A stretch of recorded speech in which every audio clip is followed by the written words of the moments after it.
कहानी विशाखापट्टनम की है। हम नेवल कॉलोनी नौसेना बाग में रहते थे। हमारी बिल्डिंग का नाम कावेरी था। वहाँ एक अफवाह थी कि लिफ्ट में भूत है। दरअसल एक औरत ने 14वीं मंजिल से कूदकर जान दे दी थी। तब से लोगों का कहना था कि उस औरत का भूत लिफ्ट में दिखता है। हमारा घर 3री मंजिल पर था। वैसे मुझे भूत वाली बात पर ज्यादा विश्वास नहीं था, पर फिर भी मुझे रात को लिफ्ट में जाने से डर लगता था। वैसे मुझे लिफ्ट की जरूरत भी नहीं थी। एक दिन मैं अपने एक दोस्त के साथ घर वापस आ रहा था। वह भी उसी बिल्डिंग में ही रहता था। उस समय रात के करीब 9 बज रहे थे। हमें लिफ्ट से जाने में डर लग रहा था, मगर हम एक दूसरे को दिखाना नहीं चाहते थे कि हमें डर लग रहा है, इसलिए हम लिफ्ट में घुस गए। लिफ्ट 3री मंजिल पर पहुंची, दरवाजा आधा खुला और फिर खुद ही बंद हो गया। लिफ्ट ऊपर जाने लगी। हमने लिफ्ट रोकने की कोशिश की, मगर कोई बटन काम नहीं कर रहा था। लिफ्ट सबसे ऊपर की मंजिल पर गई और फिर सबसे नीचे की मंजिल पर आ गई। ऐसा 7-8 बार हुआ और फिर लिफ्ट 14वीं मंजिल पर आकर रुक गई। लिफ्ट का दरवाजा अपने आप ही खुल गया। हम बहुत डर गए थे। हम जल्दी से लिफ्ट से बाहर निकलकर नीचे की ओर भागे और अपने अपने घर में घुस गए। घर में सबने पूछा कि मैं हाँफ क्यों रहा हूँ, तो मैंने बहाना बना दिया कि दोस्त के साथ रेस लगा के आ रहा हूँ। उस दिन के बाद मैंने कभी दिन में भी लिफ्ट का इस्तेमाल नहीं किया। मित्रों, मेरा नाम रहमान है और मैं उत्तर प्रदेश का रहने वाला हूँ। आज मैं आपको मेरे मित्र के साथ घटी एक सच्ची घटना पेश करने जा रहा हूँ। मेरे मित्र का नाम वसीम है और हम बचपन से ही बहुत अच्छे दोस्त हैं और हमारी हर एक बात एक दूसरे से शेयर करते हैं। हम जब कॉलेज में आए थे तब उसकी सगाई हो गई थी। वो उसकी मंगेतर से, जिसका नाम रेशमा था, से बहुत प्यार करता था और वो दोनों रात भर मोबाइल पर बातें करते रहते हैं। एक दिन की बात है, उसने मुझे बताया कि वो उसकी मंगेतर से रात को बात कर रहा था। वसीम ने उसकी मंगेतर को मिलने के लिए बोला तो उसकी मंगेतर बदली हुई आवाज में बोली, तू ज्यादा मत बोल वरना तेरे को वही दफन कर दूंगी। वसीम एक बार तो ये सुनकर चौंक गया और फिर सोचा वो शायद मजाक कर रही होंगी। फिर वसीम भी उसको मजाक में बोला, क्या कर लेगी तू मेरा, देखते हैं। तो वो फिर बोली, आज रात देख तेरे साथ क्या होता है। ये कहकर उसने मोबाइल रख दिया। अगली सुबह जब वसीम मुझसे मिला तो वो अपनी आप बीती बताने लगा। उसने मुझे रात को फोन वाली बात बताई और उस रात उसके साथ जो हुआ वो बताया। उसने बताया कि रात को 2-3 बजे के आसपास अचानक उसकी नींद खुली और उसके सामने एक सफेद लंबी दाढ़ी वाला आदमी बैठा था। वो बोलने लगा, ले आ गया मैं, अब देख तेरे साथ क्या होता है। उसने वसीम के गले को पकड़ लिया। ऊपर मेरी सांसें रुक गई। वसीम ने उसी वक्त अल्लाह का नाम लेते हुए नमाज पढ़ना शुरू कर दिया और वो उसके सामने से गायब हो गया।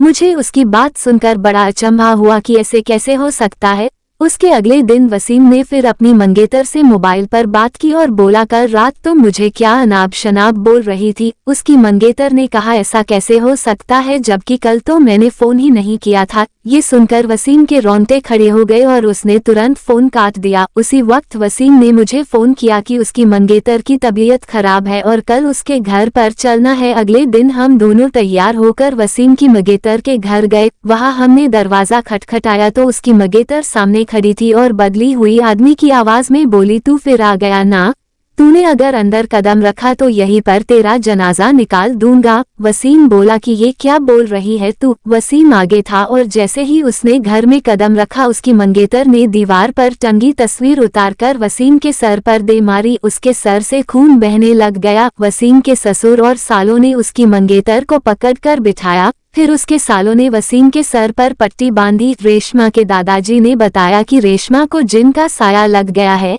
इस पर वसीम के ससुर ने उन्हें अपना मुंह बंद रखने को कहा। थोड़ी देर रुककर हम वहां से सीधे अस्पताल जाकर ढंग से पट्टी करवाई। उसके अगले ही दिन मुझे वसीम का फोन आया कि रेशमा की तबीयत बहुत खराब है और वो अस्पताल में भर्ती है।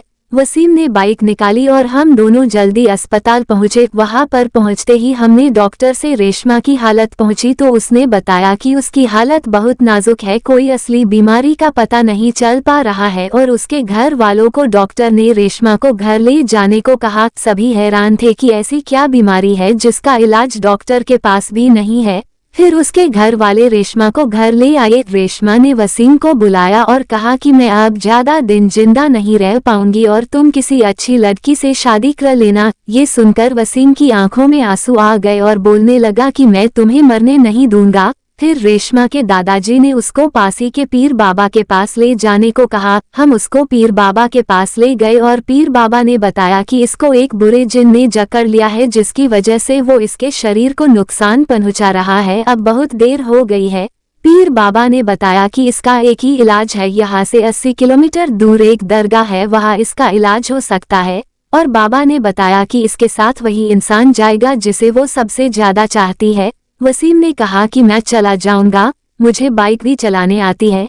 रात के 3 बजे वसीम और रेशमा दोनों बाइक पर निकल पड़े, लेकिन आधे घंटे बाद किसी का फोन आया कि वसीम और रेशमा दोनों एक्सीडेंट में मारे गए। ये सुनकर मेरा रो रो कर बुरा हाल हो गया। मेरा सबसे करीबी दोस्त अब इस दुनिया में नहीं रहा। गर्मी का महीना, खड़ खड़ दोपहरिया। रमेसर भाई किसी गांव से गाय खरीद कर लौटे थे। गाय हाल की ही ब्याई थी और तेज धूप के कारण उसका तथा उसके बछड़े का बुरा हाल था। बेचारी गाय करे भी तो क्या, रह रह कर अपने बछड़े को चाटकर अपना प्यार दर्शा देती थी। रमेसर भाई को भी लगता था कि गाय और बछड़े बहुत प्यासे हैं, पर आसपास में न कोई कुआं दिखता था और न ही तालाब आदि। रमेसर भाई रह रहकर गमछे से अपने पसीने को पोंछ लेते थे और गाय के पीठ पर हाथ फेरते हुए धीरे धीरे कदमों से पगडंडी पर बढ़ रहे थे। कुछ दूरी पर उन्हें एक बारी बगीचा दिखी। उनके मन में आया कि इस बारी में चलते हैं, थोड़ा सुस्ता भी लेंगे तथा शायद वहां कोई गधा ही हो और इन अनबोलतों को पानी भी मिल जाए। अब रमेसर भाई अपने कदमों को थोड़ा तेज कर दिए और गाय बछड़े के साथ उस बारी की ओर बढ़ने लगे। बारी बहुत बड़ी थी और उसमें तरह तरह के पेड़ों के साथ बहुत सारे बड़े छोटे घास फूस भी उगे हुए थे, पर गर्मी के कारण इन घास फूस का भी बहुत ही बुरा हाल था और कुछ सूख गए थे तथा कुछ सूखने के कगार पर थे। बारी में एकदम से सन्नाटा पसरा था, कहीं कोई आवाज नहीं थी, पर ज्यों ही रमेसर भाई गाय बछड़े के साथ इस बगीचे में प्रवेश किए, गाय बछड़े तथा उनके पैरों के नीचे पेड़ से गिरे सूखे पत्तों के आते ही चरा-मरा की एक भयावह आवाज शुरू हो गई। यह आवाज इतनी भयावह थी कि रमेसर भाई के साथ ही गाय और बछड़े भी थोड़ा सहम गए। रमेसर भाई अब उस बारी के भीतर प्रवेश करना उचित नहीं समझे और किनारे ही एक पेड़ के नीचे पहुंचकर रुकना उचित समझे। छांव में उन्हें तथा गाय बछड़े को थोड़ी राहत मिली, पर प्यास के कारण उनका बुरा हाल हो रहा था। वे इधर उधर नजर दौड़ाए पर कहीं पानी नजर नहीं आया। उन्होंने थोड़ी हिम्मत करके गाय बछड़े को वहीं छोड़कर पानी की तलाश में उस बारी के भीतर प्रवेश करने लगे। उन्हें लगा कि शायद इस बारी के भीतर कोई तालाब हो, वह भले सूख गया हो पर शायद थोड़ा भी पानी मिल जाए। रमेसर भाई अब अपने सर पर बंधी पगड़ी को खोलकर गमछे को कमर में बांध लिए और मुस्तैदी से लाठी को हाथ में पकड़े बारी के अंदर ढुकने प्रवेश लगे। बारी बहुत ही घनी थी और उस खड़खड़ दोपहरिया में उस बारी में एक अजीब सा खौफनाक सन्नाटे पसरा था। उसी सन्नाटे में रह रहकर रमेसर भाई के पैरों की नीचे पड़ने वाले पत्ते एक और भी भयावह एहसास करा जाते थे। बारी में काफी अंदर जाने पर रमेसर भाई को एक गहरी तालाब दिखी। उसके पेटे में थोड़ा सा स्वच्छ पानी भी था, पर उस गहरी के किनारे का नजारा देखकर रमेसर भाई के कदम ठिठक गए। अनायास की उनके माथे से पसीने की बूंदें टपटपाने लगीं। उनके कदम अब न आगे ही बढ़ रहे थे और न ही पीछे ही। दरअसल गहरी किनारे कुछ भूत प्रेत हुल्लड़बाजी कर रहे थे, एक दूसरे के साथ मस्ती कर रहे थे और कभी कभी उछलकर पानी में भी गिर जाते थे या दूसरे भूत भूतनी को पानी में धकेल देते थे। वहीं पास के पेड़ों पर भी इधर उधर कुछ भूत प्रेत उन्हें बैठे नजर आए। इन भूतों में से कुछ बहुत ही भयंकर थे तो कुछ बहुत ही छोटे। किसी के पैर नहीं थे तो किसी के 4-5 पैर। वहीं उनको एक ऐसा भूत भी दिखा जो पूरी तरह से बालों से ढका था और बहुत ही विकराल था। हाँ, पर पेड़ पर बैठे 1-2 भूत ऐसे थे जो देखने में एकदम आदमी सरीखे दिखते थे। ऐसा लगता था कि गांव का ही कोई आदमी तमाशबीन के रूप में इन पेड़ों पर बैठा है। यह माहौल भले रमेसर भाई के लिए डरावना था, पर उन भूत भूतनियों के लिए उल्लासमय। अब रमेसर भाई क्या करें? 2-4 मिनट बाद कुछ हिम्मत कर मन ही मन हनुमान जी का नाम दोहराने लगे और धीरे धीरे बिना पीछे मुड़े सामने देखते हुए पीछे की ओर चलने लगे। चुपचाप कुछ देर चलने के बाद अचानक घूम गए और जय हनुमान जी कहते हुए लंक लगाकर गाय वाली दिशा में भागे। गाय के पास पहुंचकर ही रुके। गाय के पास पहुंचते ही वे गाय के शरीर पर हाथ रख दिए। गाय थोड़ी सी शांति और छाया पाकर वहीं बैठ गई थी और उसका बछड़ा भी चुपचाप पूंछ हिलाते हुए वहीं खड़ा था। कहा जाता है कि गौ वंश का साथ हो तो भूत प्रेत पास नहीं आते। खैर उनके पास तो गाय ही थी जिसमें देवताओं का वास होता है, तो फिर क्या डरना। उन्हें लगा कि अगर भूत प्रेत हल्ला बोलेंगे तो वे गाय से चिपककर इस बारी से दूर हो जाएंगे। 5 मिनट तक वे गाय के पास ही उससे सटकर बैठ गए। गाय के पास बैठने पर उनका डर थोड़ा कम हुआ और हिम्मत भी लौट आई। रमेसर भाई सोचे कि अरे मैं तो गबड़ू जवान हूँ, रोज पहलवानी भी करता हूँ, अखाड़े में कोई मेरी पीठ नहीं लगा पाता और मैं आज इतना डर गया। अरे इन भूत प्रेतों से क्या डरना, आज मैं हर हालत में इनका सामना करूंगा और देखता हूँ कि ये भूत प्रेत मेरा क्या बिगाड़ पाते हैं। अगर आवश्यकता पड़ी तो इन सबको ललकार दूंगा और दौड़ा दौड़ा कर मारूंगा। दरअसल बात ये थी कि रमेसर भाई बहुत ही निडर स्वभाव के थे और अकेले ही रात में गांव से दूर तक घूमाते थे। रात को नहर के पानी से दूर दराज के खेतों को भी पटा आते थे और आवश्यक होने पर दूर दराज के खेतों में भी अकेले ही सो जाते थे। कभी कभी तो वे गाय चराने अकेले ही दूर तक जंगल में भी चले जाते थे। गाय के पास बैठे बैठे ही अचानक रमेसर भाई के जेहन में ये ख्याल आया कि क्यों नहीं गाय और बछड़े को लेकर इस गदही के पास चला जाए। हम तीनों को पीने का पानी भी मिल जाएगा और भूत प्रेतों को और नजदीक से देखने का मौका भी। उनके दिमाग में ये भी बात थी कि जब गाय बछड़े साथ में हैं तो भूत प्रेत तो मेरा कुछ भी नहीं बिगाड़ सकते। रमेसर भाई उठे और गाय का पगहा सहित गरियां गले में लगी रस्सी पकड़कर गदही की ओर निर्भीक होकर बढ़ने लगे। गाय के पीछे पीछे बछड़ू भी चलने लगा। ज्यों ही रमेसर भाई गाय को लेकर गदही के पास पहुंचे, गाय, बछड़ू और उनके पैरों के कारण चरमराते पत्तों आदि से उन भूत प्रेतों के रंग में भंग पड़ गया। सभी चौकन्ने होकर रमेसर भाई की ओर देखने लगे। एक बड़ा भूत तो गुस्से में रमेसर भाई की ओर बढ़ा भी, पर पता नहीं क्यों अचानक रुक गया और पास के ही एक पेड़ पर चढ़ बैठा। रमेसर भाई निडर होकर गदही के किनारे पहुंचे, पर अरे ये क्या, वे तथा गाय व बछड़ुए पानी कैसे पिएंगे, क्योंकि उनके आगे थोड़ी दूर पर पानी के किनारे कई सारे डरावने भूत भूतनी खड़े नजर आए। कुछ का चेहरा बहुत ही भयावह था तो किसी की डरावनी चीख हृदय को कपाने के लिए काफी थी। गाय भी पूरी तरह से सहम गई थी और अब आगे नहीं बढ़ रही थी। रमेसर भाई कितना भी कोशिश करते पर गाय आगे बढ़ने का नाम ही नहीं ले रही थी और भागने का मन बना ली थी। रमेसर भाई ने अपनी हिम्मत को बनाए रखना ही ठीक समझा और गाय के गरियां को और कसकर पकड़ लिए। अब रमेसर भाई एक हाथ में लाठी को भांजते हुए तथा गाय को खींचते हुए आगे बढ़ने की कोशिश करने लगे। वे दहाड़े कि मैं भूत प्रेत से नहीं डरता और इस समय ये जानवर बहुत ही प्यासे हैं। मैं हर हालत में अपनी जान की बाजी लगाकर भी इन दोनों को पानी पिलाने के बाद ही पीछे हटूंगा।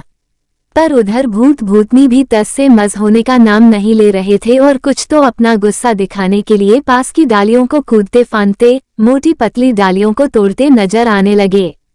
कुछ पानी में कूदकर उसे गंदा भी करने लगे। अब बारी का माहौल और भी डरावना होने लगा था, इतना डरावना कि कमजोर दिल वालों के मुंह में प्राण आ जाएं। खैर अब ना भूत प्रेत ही पीछे हट रहे थे और ना ही रमेसर भाई ही, पर गाय एकदम से डरी सहमी खड़ी थी और उसका बछड़ा भागकर थोड़ा दूर जाकर खड़ा होकर इन भूत प्रेतों को एकटक निहार रहा था। उसे पता ही नहीं चल पा रहा था कि यहाँ क्या हो रहा है।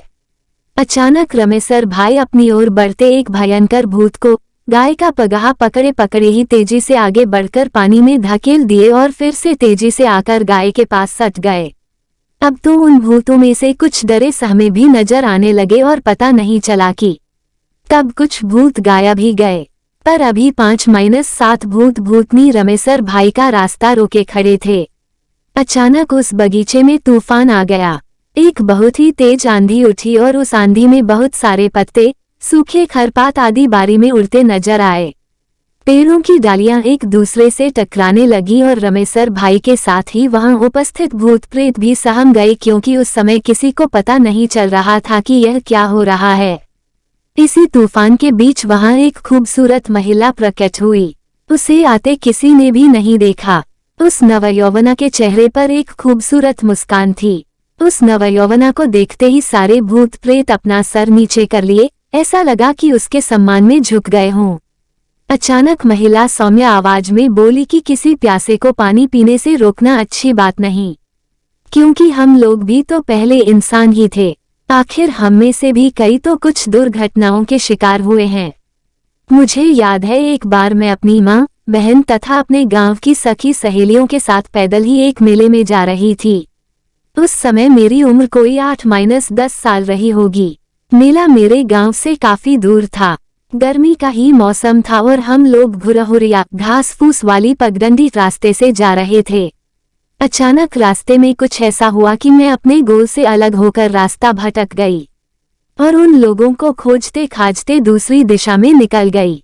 अचानक डर के मारे और तेज धूप के कारण मुझे असहनीय प्यास लगी और इधर इधर खोजबीन करने के बाद भी पानी न मिलने के कारण मैं अकाल मृत्यु को प्राप्त हो गई। इतना कहते ही उस तरुणी प्रेतनी का चेहरा गुमसुम हो गया। आंखों से आंसुओं की धार बह चली। रमेसर भाई भी भावुक हो चले। ऐसा लगा कि गाय भी उस प्रेतनी के प्रति अपनी सहानुभूति दर्शा रही हो, क्योंकि गाय आगे बढ़कर उस तरुणी के पांवों को चाट रही थी। रमेसर भाई अपने जीवन में कभी ऐसी खूबसूरत भूतनी नहीं देखे थे। चूंकि वे कई बार रात बेरात घर से दूर एकांत में रहते थे तो उन्हें भूत प्रेतों से पाला तो पड़ ही जाता था, पर पहली बार एक ऐसी भूतनी से मिले जिसके प्रति उनके दिल में प्रेम उमड़ आया। अगर वह इंसान होती तो वे उसे जरूर लेकर अपने घर पर आते और उसकी खातिरदारी करते। खैर, उस नवयौवना प्रेतनी की बात सुनते ही सारे भूत गदही से दूर हो गए और रमेसर भाई अपनी गाय के साथ छककर पानी पिए। उस गड़ी का पानी भी बहुत मिठाऊ था, या ऐसा कह सकते हैं कि प्यास इतनी तीव्र थी कि वह पानी नहीं अमृत लग रहा था। बछड़ा भी अब कुर्राकर गढ़ी किनारे आ गया और पानी पीने लगा। पानी पीने के बाद रमेसर भाई अपने अंगोछे को पानी में भिगोकर गाय तथा बछड़े के शरीर पर मलने लगे। गाय और बछड़े को अब पूरी राहत मिल चुकी थी। रमेसर भाई मन ही मन उस तरुणी भूतनी का गुणगान करते हुए बारी से बाहर आने लगे। बारी से बाहर आने के बाद जब रमेसर भाई घूमकर बारी की ओर देखे तो उस तरुणी भूतनी को बाहर के एक पेड़ के नीचे खड़े पाया। वह प्रेतनी प्रेम भाव से रमेसर भाई को निहार रही थी। रमेसर भाई 2 मिनट खड़े रहकर उस प्रेतनी से नैनचार किए और शायद फिर मिलने की आस लिए गांव की ओर चल दिए।